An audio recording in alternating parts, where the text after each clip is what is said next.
વિઝાનું કામ કરતી એજન્સીઓમાં state CID ક્રાઇમના દરોડા વડોદરાના ગેંડા સર્કલ પાસે આવેલી ઇમિગ્રેશન ઓવરસીઝ નામની વિઝાનું કામ કરતી ઓફિસમાં 12 અધિકારીઓ સર્ચ કરી રહ્યા છે અને મોડી રાત સુધી સર્ચની આ કાર્યવાહી ચાલી। માઇગ્રેશન ઓવરસીઝમાં 12 કલાકની તપાસ બાદ ખૂબ મોટી સંખ્યામાં ડોક્યુમેન્ટ્સ જપ્ત કરવામાં આવ્યા છે। સ્ટુડન્ટ વિઝા અને વર્ક પરમિટ પર UK, Canada, Australia, America, New Zealand લોકોને મોકલવામાં આવતા હતા। सीआईडी क्राइमे विविध documents, hard drive, DVR server जप्त कर्या। हिसाब किताबनी तपास हाथ धराई। चूंकि समग्र तपासमां कई वांधाजनक डॉक्यूमेंट मळ्या नथी तेवी सूत्रों पासेथी माहिती प्राप्त थई छे। वीजानुं काम करती एजन्सीओने त्यां दरोडानी आ कामगीरी करवामां आवी छे।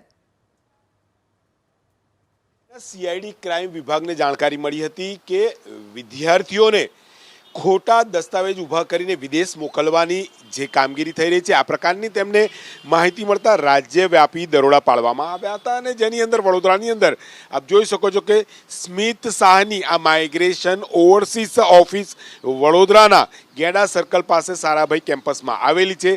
आ स्मित कॉम्प्लेक्सनी अंदर जे ऑफिस आवेली छे तेनी अंदर गई काले सीआईडी क्राइमनी जे तपास हती वडोदरा, भरूच અને પંચમહાલની પોલીસની 12 થી વધુ અધિકારીઓની ટીમ અહીંયા પહોંચી હતી। 12 થી 13 કલાક અહીંયા સતત તપાસ ચાલી હતી।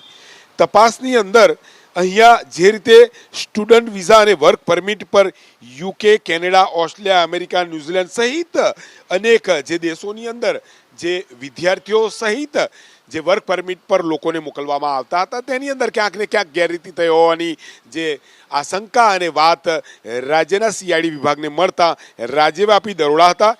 વાત કરીએ તો સીઆઈડી ક્રાઇમની જે વિવિધ ટીમોએ તપાસ કરી તેની અંદર અહીંયાની જે માઇગ્રેશન ઓવરસીઝ ઓફિસ છે તેની અંદર સીઆઈડી ક્રાઇમ દ્વારા જે વિવિધ document, hard drive, DVR server સહિત તમામ જે વસ્તુ છે તે જપ્ત કરવામાં આવી છે।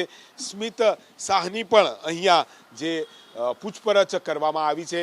કુલ મળીને વાત કરીએ તો રાજ્યની અંદર જે સીઆઈડી ક્રાઇમને જાણકારી મળી હતી કે જે વિદેશ સ્ટુડન્ટ વિઝા ઉપર સાથે વર્ક પરમિટ પર લોકોને મોકલવામાં આવે છે તેમાં ક્યાંક ને ક્યાંક ખોટા દસ્તાવેજોનો પણ ઉપયોગ થઈ રહ્યો છે, જેને લઈને વડોદરાની અંદર પણ તપાસ તેજ થઈ હતી।